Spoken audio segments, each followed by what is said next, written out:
Right, let's dive straight into this explainer. We're going to unpack the massive, fascinating evolution of the British education system, watching it transform from a highly stratified, class-based setup into a much more modern, accessible network. If you're tackling the topic of education and widening opportunities for your A-level revision, well, you're in exactly the right place. We're going to track the key legislation, the major reports, and the explosive political debates that completely reshaped how generations of British kids were taught throughout the 20th century. Here is your ultimate revision roadmap.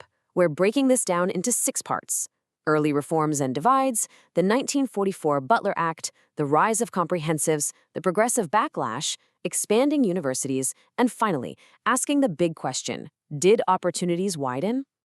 Section 1. Early reforms and class divides. Okay, to really grasp the sweeping reforms of the mid-20th century, we first have to look at the deeply fractured landscape that came before them. Let's wind the clock back a bit. The century kicks off with the 1902 Balfour Act, handing most of the responsibility over to local education authorities. Then, the 1918 Education Act ambitiously sets the leaving age to 14 and shifts most of the funding burden to the central government. But here is where things kind of hit a brick wall. The 1926 Hatter Report proposed this brilliant modern idea of splitting schools into primary and secondary at age 11. But reality bites. Because of costs and massive pushback from local authorities, it just wasn't adopted. The system stayed totally fractured.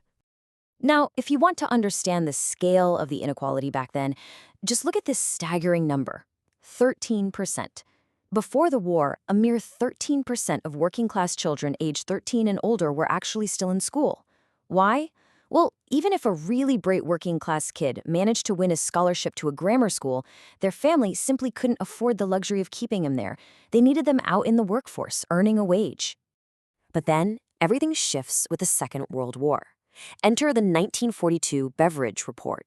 This was a monumental piece of government policy that famously identified ignorance as one of the 5 giants basically ruining Britain.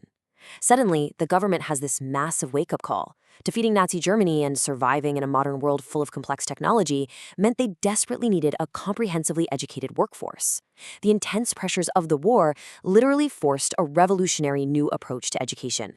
Section 2. The 1944 Butler Act. This brings us to the most famous piece of educational legislation in modern British history. Driven by conservative politician Richard Roe Butler, the tripartite system represented a profound structural shift. It finally gave millions of working-class kids free and compulsory secondary education, extending the leaving age to 15. But it was incredibly controversial because it divided secondary education into 3 distinct streams. Imagine your entire future being decided by a single exam taken at age 11. That was the reality of the infamous 11 plus. On paper, you can see how this tripartite system looked organized, but on the ground, deeply flawed. You basically had 3 intended paths. First, the academic route to grammar schools. If you passed the 11 plus, this was your ticket to upward mobility, though critics were quick to point out they still had fewer resources than elite private schools. Second, the functional route to secondary moderns, which is where the vast majority of lower middle and working class kids ended up. And finally, the technical schools, which were supposed to build a new generation of scientists and engineers. But the reality of how this played out is pretty shocking. Look at this number: 318. By 1964, a massive 75% of all kids in Britain were going to secondary modern schools.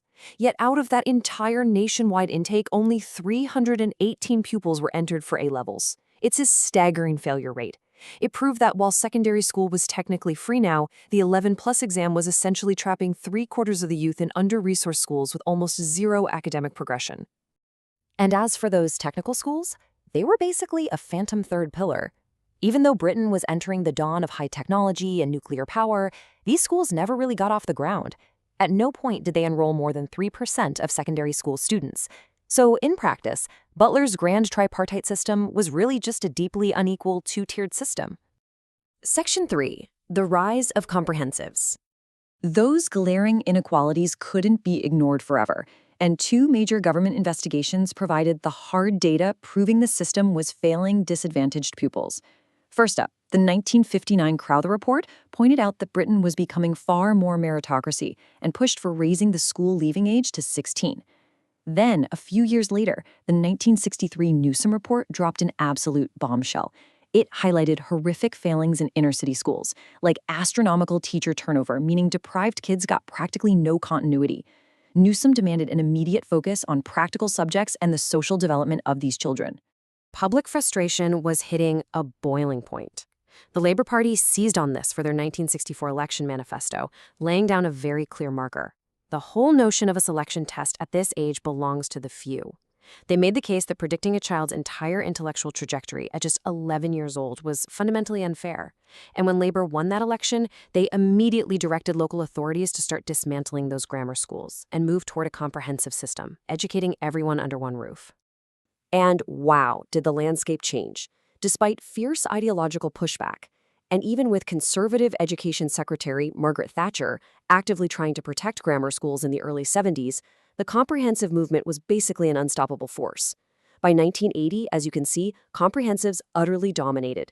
We're talking 3,297 comprehensive schools compared to just 224 remaining grammar schools. The physical structure of British education had been completely overhauled. Section 4, the Progressive Education Backlash. Now, bringing everyone under one roof was one thing, but how should they actually be taught? This sparked some fierce debates. On the progressive side, advocates wanted to ban corporal punishment, introduce classroom freedom, and use peer-to-peer advice rather than strict traditional lecturing. But this triggered a massive backlash from the right. You had academics publishing the Black Papers in 1969, mourning the decline of teacher authority. Then came the government's own devastating 1976 Yellow Book report, basically concluding that classroom discipline had completely collapsed. It all culminated in Prime Minister James Callaghan's famous Ruskin speech, where he demanded a return to a core national curriculum, arguing that these progressive experiments were actually hurting the working classes the most. If you want a wild example of why the public was getting so anxious, look no further than the William Tyndall school scandal. In this radical school in Islington, teachers were literally letting pupils decide if they wanted to watch TV or just walk right out of the classroom. Well, parents were understandably outraged and pulled their kids out in droves. A national inquiry later found the teachers had put their own revolutionary socialist views ahead of actual teaching. Now, while William Tyndall was absolutely an extreme exception, it functioned as terrible PR, proving to critics that some teaching experiments were totally derailing real education. Section 5, Expanding University Education Access. Let's shift our focus upward for a second. After the war, the government realized that keeping higher education restricted to a tiny, privileged elite was basically an economic suicide mission. The 1945 Percy and Barlow reports pleaded with universities to shift away from teaching upper-class gentlemen Latin and classics and focus on vital science and engineering. But things moved pretty slowly until the 1961 Robbins Committee explicitly warned that Britain was losing out badly to overseas competition. They set clear goals: instruct skills, develop minds, and foster a common culture. The result was a huge building boom. By 1970, 11 new universities and 32 second-tier institutions were up and running. And then we get this absolute game changer: the Open University. Launched in 1971 by Harold Wilson's government and spearheaded by Arts Minister Jenny Lee, this was a massive structural innovation entirely based on distance learning. This meant that working adults who maybe missed out on the 11+, or who simply couldn't afford to quit their day jobs, could finally earn a degree right from their own living rooms. Section 6. Did opportunities truly widen? So, looking back at this whole timeline, we have to critically evaluate everything for that ultimate A-level essay question. It's a fascinating paradox, really. On one hand, the state undeniably funded some incredible social mobility. Expanded grants meant students weren't facing financial ruin to study, allowing thousands from modest backgrounds to enter law and medicine. I mean, we even got prime ministers from working and lower middle-class backgrounds like Harold Wilson and Margaret Thatcher. But, on the flip side, the roots of class privilege proved to be incredibly stubborn. Elite private schools like Eton and Harrow maintained a massive overrepresentation at Oxford and Cambridge, which meant the absolute top tier of British professions was still heavily guarded by entrenched privilege.